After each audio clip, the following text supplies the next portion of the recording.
जय गुरु जी। संगत जी सभी को जय गुरु जी। शुक्राना है गुरु जी महाराज का अनंतम अनंतम शुक्राना। ओम नमः शिवाय। शिव जी सदा सहाय। ओम नमः शिवाय। गुरु जी सदा सहाय। संगत जी आप सत्संग भेज सकते हैं आपने दिए हुए नंबर पर। आप अपनी जर्नी भी सुना सकते हैं कॉल करके, लेकिन कॉल व्हाट्सअप करना और पहले मैसेज करना। दूसरा कि आप लाइव भी कर सकते हो। जय गुरु जी। संगत जी गुरु जी के वचनों में और गुरु जी के कहते ना मुख से एक बात हमेशा हम सुनते हैं कि किसी नो जज ना किता करो।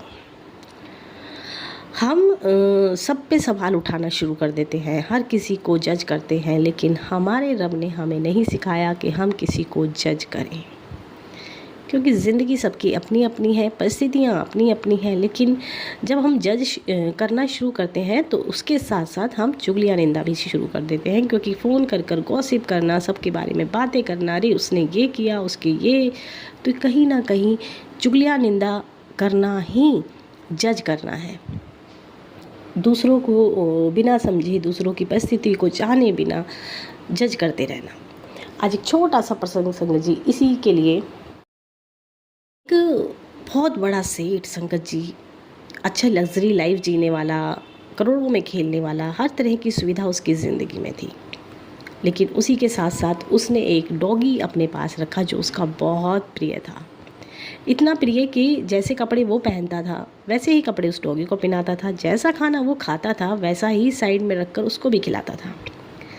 आसपास के लोग और उसके कारीगर, उसके यहाँ काम करने वाले हर व्यक्ति के मन में एक बार ये ज़रूर आता कि काश इस डॉगी जैसी ज़िंदगी हमारी भी होती। सेठ इसे बहुत प्यार करता है लेकिन हमें नहीं। सेठ जितना ख्याल इसका रखता है काश हमारा भी रखता, और शायद कोई सेठ ऐसा भी हमें मिल जाता जैसा ये सेठ है, और किसी के हम भी कहते हैं इससे तो कुत्ते बन जाते। कई बार हम लोग बोल देते हैं। संगत जी एक मतलब राजा सॉरी सेठ अगर दुकान पर बैठता तो दुकान में साइड में उसे बिठा के रखता, और मतलब इतना उसका आदर मान करवाता वो जैसे कि वो सेठ के बेटे जैसा हो। ऐसी ज़िंदगी चल रही थी। एक दिन सेठ को कहीं दूसरे प्रदेश में जाना था, जहाँ पे उसे नाव की सवारी करके जाना था और पार करके जाना था। अब जो ज़रूरी लोग थे उस नाव में, क्योंकि पहले ज़माने में इतने बड़े बड़े स्टीमर या वो नहीं होते थे, शिप नहीं होते थे, छोटी सी नाव होती थी और उसी में बैठ के आना जाना होता था। सेठ ने एक अच्छी खासी नाव मंगवाई और उसमें बोला कि इतने लोग हम लोग बैठ के जाएंगे, जिसमें वो डॉगी भी बैठ के जाएगा, क्योंकि सेठ उसके बिना कहीं जाता नहीं था। उसी में एक फिलोसफर था जो बड़े बड़े ज्ञान की बातें करता था। कभी राजा उलझ जाता था, सेठ उलझ जाता था तो उसको रास्ता दिखाता था। अब जैसे ही नाव में बैठा सेठ के पास डॉगी और 4 या 5 लोग और बैठने थे जो सामने वाली जगह पे बैठे थे। जैसे ही नाव चलानी शुरू की, हाथ से चलती थी, चक्के घूमते थे, वो हाथ से जो चप्पू चलाते हैं। अब वो डॉगी जो कूदना शुरू कर दिया, कभी कूद के चप्पू जो चला रहा है उसके चप्पू पे बैठ जाए, कभी उसके कंधे पे बैठ जाए, कभी उसको पीछे से खरोचने लग जाए, कभी सामने वाले के सर पे बैठ जाए, फिर इधर उधर भागे। उसकी हरकतों से सब परेशान थे, क्योंकि सेठ का डर था इसलिए कुछ कह नहीं पा रहे थे। काफ़ी समय बीता और नाव इधर से उधर हिलने लगी, और नाव जिस तरीके से हिल रही थी सब लोग डरे हुए थे कि ये डॉगी हमें खुद तो डूबेगा, हम सबको ले डूबेगा, क्योंकि इतनी कुछ उछल कूद और इतना बड़ा भारी डॉगी, क्योंकि अच्छा खासा खाता था, वो मोटा ताजा था, कि कूद कूद के ही सबको ले डूबेगा। चप्पू चलाना भारी कर दिया, किसी के कपड़े ख़राब कर दिए, कभी किसी के ऊपर बैठ रहा है, तो परेशान हो गए। अब सेठ की तरफ सब मुस्कुरा कर देख रहे हैं सेठ को कि इसको समझ में आ जाए कि डॉगी आना सही सजेशन नहीं था, लेकिन किसी की हिम्मत नहीं थी। तो जो फिलोसफर था उसने कहा कि अगर आप सेठ आज्ञा दें तो मैं इस डॉगी को सीधे बैठना सिखा सकता हूँ, क्योंकि इसकी वजह से हम सब डूब जाएंगे। अब राजा को सेठ को बुरा भी ना लगे, इस तरीके से बात करनी थी। तो सेठ ने कहा कि अगर तुम कर सकते हो और तुम्हें लगता है कि हम सब डूब जाएंगे इसके चक्कर में, क्योंकि ये कूद फांद कर रहा है, तो तुम इसे समझा सकते हो तो समझा लो। फिलोसफर ने आओ देखा ना ताओ देखा और डॉगी को नदी में फेंक दिया एक इंसान की मदद से, लेकिन उससे पहले उसके गले में एक रस्सी बांध दी। अब डोबी जो कि नदी में डूब चुका था, छटपटा रहा था, इधर उधर भाग रहा था, मतलब ऐसा लग रहा था उसे जैसे उसकी जान आफत में आ गई और वो बेचैन हो गया। कुछ समय बाद उस डॉगी को उस रस्सी से पकड़कर ऊपर खींच लिया गया। जब वो डॉगी को ऊपर खींचा गया तो डॉगी कूं कूं करता हुआ साइड के कोने में, नाव के कोने में एक बैठ गया जाके। अब वो राजा के बगल में भी नहीं बैठा, ऊपर सिंहासन था वहाँ पे भी नहीं बैठा, वो साइड में कोने में जाके शांति से बैठ गया बिना शोर शराबे के। सेठ ने कहा, ये क्या हुआ इसको, ये तो भी बड़ा कूद रहा था, अभी तो ये समझ भी नहीं रहा था बात को। तो फिलोसफर ने बड़े उससे कहा कि जब तक खुद ये परिस्थिति ना देख ले कि डूब भी सकते हैं, ये दूसरों की परिस्थिति को समझता ही नहीं। जब इसकी खुद की जान आफत में आई और इसे पता चला कि तू डूब भी सकता है, पानी में फेंकने के बाद तेरे साथ कुछ हो भी सकता है, तब तक इसको समझ में आना ही नहीं था। आप इसको प्यार से समझाते, ये नहीं समझता, आप इसको बोलते तो ये नहीं समझता, लेकिन जब तक खुद के ऊपर ना बीते तब तक नहीं समझता। कभी कभी इंसान भी संगत जी ऐसा ही होता है कि जो दुख देख लेता है ना, उसको दुखों की तकलीफ़ को एहसास हो जाता है। जो दूसरों की परेशानियों को देखता है वो हमेशा उपहास बनाता है, लेकिन जिसके ऊपर खुद बीत जाती है वो दूसरे की परेशानियों को समझ जाता है। और कई बार हमारी ज़िंदगी में भी ऐसा ही कुछ होता है कि जब तक हमारे संग बीतती नहीं है ना, हम समझते नहीं हैं। इसीलिए गुरुजी हमें समझाते हैं कि चुगलियाँ निंदा मत किया करो, जज मत किया करो, क्योंकि कई बार हमें उन्हीं परिस्थितियों में डाल के परमात्मा हमें फिर सिखाते हैं कि जब तक तुम सीखोगे नहीं, जब तक मैं तुम्हें इन परिस्थितियों में डालूंगा नहीं। हम कभी भी नहीं सीखते। मुझे लगता है कि बहुत सारी संगत गुरुजी की ऐसी है, शायद हम अपने जीवन में इतनी ठोकरें ना खाई होती, हम इतने दुखों से नहीं निकलते, तो शायद हम किसी के दुखों को समझते भी नहीं। लेकिन जिनकी ज़िंदगी में दुख आते नहीं हैं, तकलीफ़ें होती नहीं हैं, वो कभी नहीं समझते। मैं इसीलिए हमेशा गुरुजी से कहती हूँ कि गुरुजी इतनी तकलीफ़ें, इतना दुख और इतना सब कुछ देने का बहुत शुक्राना है, क्योंकि जब तक हम इन तकलीफ़ों से गुजरते नहीं हैं, हम दूसरे की तकलीफ़ समझते नहीं हैं। बड़ी बड़ी ज़िंदगी में छोटे छोटे पर दुख आते हैं ना संगत जी, जब और हिला के रख देते हैं, तब हमें पता चलता है कि सामने वाला शायद सही था। और कभी कभी हमारे मुख से निकल जाता है, अरे यार अब तो मुझे समझ में आ गया वो सही था, उसके संग भी यही परिस्थिति भी थी है। तो जब तक बीतती नहीं है तब तक समझ में नहीं आता।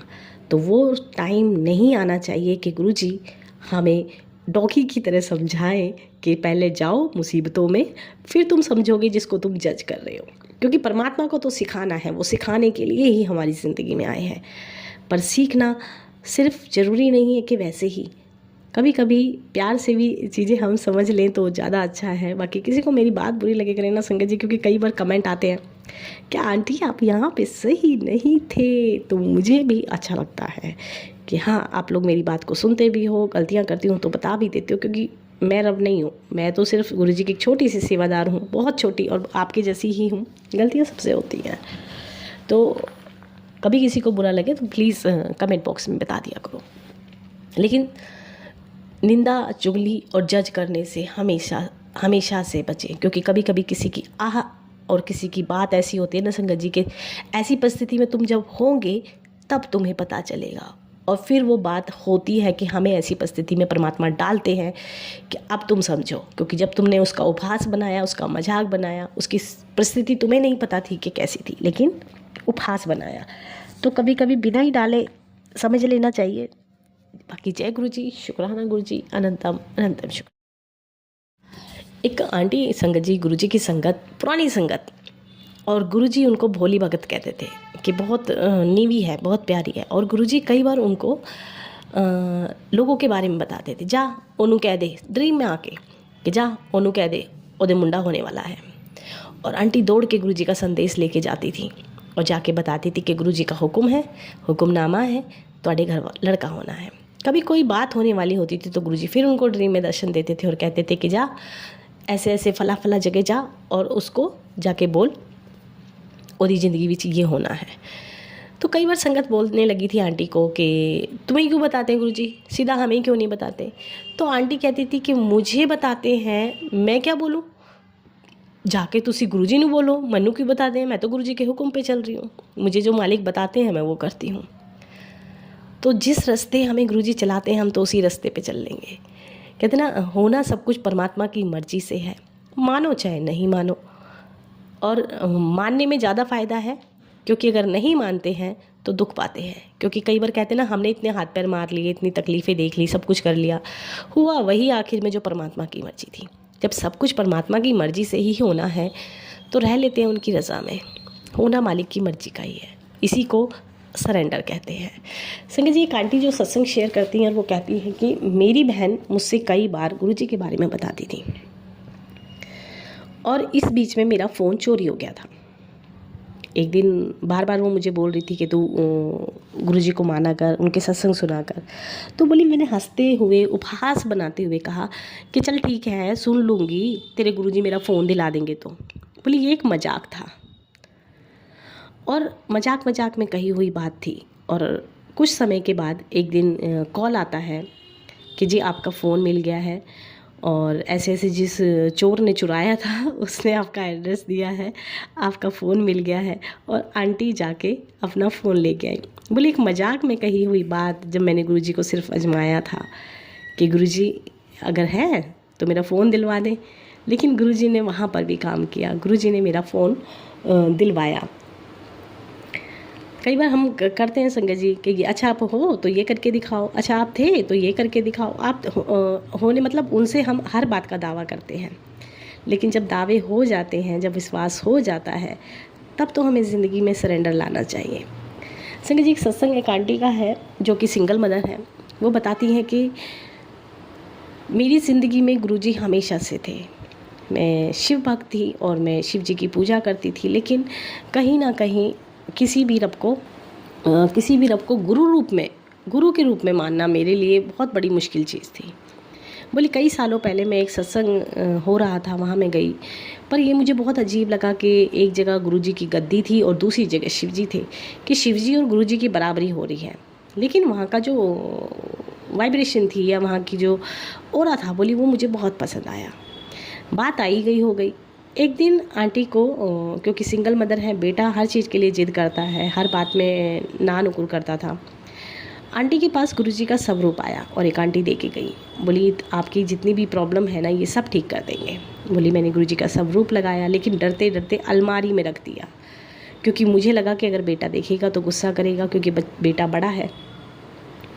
एक दिन अलमारी उसने खोली और देखा कि गुरुजी का स्वरूप है, तो तुरंत उसने कहा कि तुम ले आई इनको घर पे। लेकिन जैसा रिएक्शन बच्चे का होना था वैसा नहीं था, नॉर्मल था। अब आंटी को मन में यही बात खल रही थी कि इसको शायद गुरुजी का स्वरूप पसंद नहीं आया है, ये गुरुजी को नहीं मानेगा और ये किसी न किसी दिन गुस्सा करेगा। इस बीच में एक दिन गुरुजी के स्वरूप का शीशा टूट गया। आंटी ने जब गुरुजी का स्वरूप देखा तो आंटी ने बेटे को बोला कि तुझे नहीं पसंद था, तुझे दिक्कत थी तो तू मुझे बोलता, तूने शीशा क्यों तोड़ दिया। और इसी बात में आंटी की और उनके बेटे की बहस हो रही थी, और बहस इतनी बढ़ गई संगत जी कि बहस होते होते चिल्लम चिल्ली पे उतर आई, और बेटा ये बोल रहा था कि मैंने ऐसा कुछ किया होता तो मैं बता देता। इसी बात में आंटी ने गुरुजी से कहा कि गुरुजी ये स्वरूप जो है आपका फ्रेम टूटा कैसे, आप मुझे बताओ। तो गुरुजी ने उनको मैसेज के थ्रू बताया कि तेरे घर में इतनी नेगेटिविटी थी कि मेरे स्वरूप का शीशा तक चटक गया। तो संगत जी, कभी कभी हमारे घर में इतनी नेगेटिविटी होती है कि हमारे गुरुजी को अपने ऊपर लेनी होती है। मेरे तो कई स्वरूपों के शीशे चटके थे। तो वही है कि नेगेटिविटी होती है और गुरुजी उसको अपने ऊपर लेते हैं। पहले भी लेते थे, आज भी लेते हैं, और शायद ज़िंदगी में जब तक हमारा जीवन रहेगा हमारे पूरे कर्म नहीं कट जाते, गुरुजी हर वक्त हमें संभालते रहेंगे। अंकल और आंटी पहली बार जब गुरुजी से पहली बार जब जुड़े थे, तो कहते ना किसी की ज़िंदगी में कुछ ना कुछ ऐसा पड़ाव आता है कि हम गुरुजी के पास जाते हैं। आंटी अंकल की जो वाइफ थी उनकी कई बहनें थीं, और उनकी एक बहन की लड़की का एक ऐसा एक्सीडेंट हुआ था संगत जी, जिसमें उसका पूरा फेस क्रैक हो गया था, टेढ़ा हो गया था। एक बार गुरुजी के बारे में उनको पता चला और उस लड़की को लेकर वो गुरुजी के पास गए।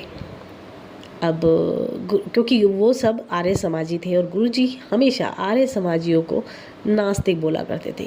भाई नास्तिक है, तू तो नास्तिक है, आर्य समाजी नास्तिक है, ऐसे करके गुरुजी की मतलब बोलते थे। अंकल की वाइफ और फैमिली में बहुत सारे लोग, एक अंकल जो शिवजी के भक्त थे और गुरुद्वारे में जाया करते थे, लंगर करके आया करते थे। एक शिव मूर्ति भी उन्होंने अपने घर में रखी थी जो कि फैमिली को पसंद नहीं आती थी। सावन के महीने में अक्सर जल चढ़ाने जाते थे, तो मतलब उनका प्रेम था भोले बाबा से। अंकल जब वो लड़की को लेके गए तो गुरुजी ने तुरंत बोला, है तो ये नास्तिक, पर मैं, क्योंकि ये मेरे पास चल के आई है, मैं इसका कल्याण कर देता। उस समय पे गुरुजी ने कहते ना जो भी बोला था वो पूरा हुआ। गुरुजी ने कहा कि ये मैं इन्हू डॉक्टर बनावांगा और इसकी शादी अशोका होटल में होगी। और भी 2 ब्लेसिंग गुरुजी ने उनको दी थी। लेकिन जब उन गुरुजी ने ये बात बोली थी तो उनकी फैमिली, मतलब उनकी मम्मा ने ये बोला था कि इसका तो दिमाग ही नहीं चलता, क्योंकि वो जो एक्सीडेंट हुआ था वो ऐसा हुआ था कि वो बच्चे का पढ़ने में मन ही नहीं था। बोले डॉक्टर तो पढ़ने की बहुत बड़ी बात है गुरुजी, ये लड़की पढ़ ही ले। तो गुरुजी ने बोला कि मैं कह देता ना, एनो में डॉक्टर बनावांगा। और उन्होंने कहा कि गुरुजी यहाँ तो पैसे मतलब इतने भी नहीं है कि हम अपना अच्छे से गुजारा कर लें, आप अशोका होटल की बात करते हो, अशोका होटल में कहाँ से इसकी शादी होगी। तो गुरुजी ने कहा कि आज से 10 साल बाद इस लड़की की शादी अशोक होटल में होगी। और ऐसा ही हुआ, जो गुरुजी ने कह दिया वो हो गया। अंकल की आंटी जो थी, वाइफ जो थी, उनके हमेशा एक साइनस की प्रॉब्लम रहती थी और फूड पाइप में अल्सर था, जुखाम हमेशा रहता था उनको। तो गुरुजी के पास जब वो गए, क्योंकि अंकल शिव भक्त, तो गुरुजी के आगे उन्होंने, क्योंकि वो एक मौका होता था जब गुरुजी चोले में थे कि किचन के पास एक पेटी सेटी सी होती थी, गुरुजी वहाँ चौकड़ी मार के बैठते थे। तो मोस्टली अंकल का मानना यही होता था कि शाम को हम 6 साढ़े 6 बजे यहाँ से निकले तो गुरुजी से बात हो जाएगी। यही सोचकर अंकल जल्दी जल्दी मतलब मंदिर जाने की कोशिश करते थे कि 6 साढ़े 6 बजे अगर हम पहुँचेंगे तो गुरुजी के चरणों में जगह मिलेगी, 1-2 बात हो जाएगी। जब अंकल गुरुजी के पास गए तो गुरुजी से कहा कि गुरुजी मेरी वाइफ का ना साइनस और इसकी जो जुखाम है ना, इसको ठीक कर दो। तो गुरुजी ने बड़े मुस्कुराते हुए कहा, अरे मंगा भी तो की मांगा गुरुकोल, बड़ी छोटी गल मांगी। तो अंकल ने मुस्कुराते हुए कहा कि तो गुरुजी आप कुछ बड़ा दे दो, अपनी ब्लेसिंग दे दो। गुरुजी बोले, हाँ ब्लेसिंग, तो फिर अब तू देख उन नज़ारे। और वो नज़ारे अभी तक अंकल देख रहे हैं। कहा कि जीवन में दुख तकलीफ़ें आई, थोड़ी बहुत उतार चढ़ाव आए, लेकिन नज़ारे गुरुजी ने हमेशा दिखाए। संगत जी, नज़ारे वो नहीं होते जो हम सोचें कि हमारी ज़िंदगी में बहुत अच्छा ही अच्छा होना होगा। नज़ारे वो होते हैं जब परिस्थितियाँ चाहे कुछ भी हों, लेकिन हमें विश्वास अंदर से ये होता है कि हमारे गुरुजी हमारे अंग संग हैं। और वो परिस्थितियाँ जो हमारी ज़िंदगी में दुखों का कारण थी, वो हाँ ना तो हमारे विश्वास से हमें हिला पाती हैं, ना हमें हमारे गुरु से दूर कर पाती हैं, और ना ही वो हमें परिस्थितियाँ डरा पाती हैं। आती हैं हल्का सा छूकर और निकल जाती हैं। रब दे नज़ारे यही होते हैं। बड़ी बड़ी प्रॉब्लम आए, बड़ी बड़ी तकलीफ़ें आए, लेकिन वो हमें न तो छू पाती हैं, ना हमें परेशान कर पाती हैं। क्योंकि कभी कभी ऐसा भी होता है संगत जी, अगर हमें परेशानी नहीं भी मिल रही ना, तो हमारे मन में इतनी बेचैनी रहती है कि हम रात भर सो नहीं पाते आगे वाली परिस्थितियों को सोचकर। एक दुख होते हैं तब तो सही है, लेकिन कभी कभी दुख ऐसे भी होते हैं कि बिना ही कुछ हुए हमारा मन बेचैन रहता है। हम रात को सो नहीं पाते हैं, हम टेंशन लेते हैं, ऐसा हो जाएगा ऐसा हो जाएगा। एक दुख ये भी है, लेकिन गुरुजी के रहते ना हमारा मन इधर उधर भागता है, ना हमें कोई दुख डरा पाता है, ना कोई परिस्थिति हमें परेशान करके जाती है। भरोसा होता है गुरुजी का, और गुरुजी हमेशा हमेशा हमारे अंग संग है। कितने सत्संग हम लोग शेयर करते हैं कि ऑपरेशन था और बड़ा ऑपरेशन था, आंटी गुरुजी का स्वरूप लेकर गई और अंदर से बिल्कुल नॉर्मल निकल कर आई और कहा कि मुझे तो कुछ फील ही नहीं हो रहा। ऑपरेशन तो हुआ, लेकिन ना दर्द की एहसास हो रहा है, ना कोई टेंशन की एहसास हो रही है, ना मतलब कोई घबराहट हो रही है, और ना शरीर में ही इतना पेन हो रहा है। और क्या चाहिए संगत जी, ऑपरेशन हुआ, ऑपरेशन अपनी जगह है, लेकिन हम फील नहीं कर पाते। जितना दुख होना था उससे कहीं कहीं कहीं कम कर देते हैं हमारे गुरुजी। संगत जी आज के लिए इतना ही। जय गुरुजी, शुक्राना गुरुजी। संगत जी आप अपने सत्संग भेजते रहें, लेकिन प्लीज़ कॉल नहीं करो, नॉर्मल कॉल नहीं करो, व्हाट्सएप पे मैसेज करो। लाइव रोज़ हो रहे हैं, आज भी लाइव हुआ था सब 13 गुरुजी पे, कल भी एक आंटी का लाइव है, और जो कल आंटी का लाइव है आप सुनिएगा संगत जी, फर्श से अर्श पर ले जाने वाली जर्नी उनके बेटे की। कहते हैं ना, जो गुरुजी के सहारे हैं उन्हें किसी और के सहारे की जरूरत नहीं पड़ती। जय गुरुजी, शुक्राना गुरुजी, अनंतम अनंतम शुक्राना।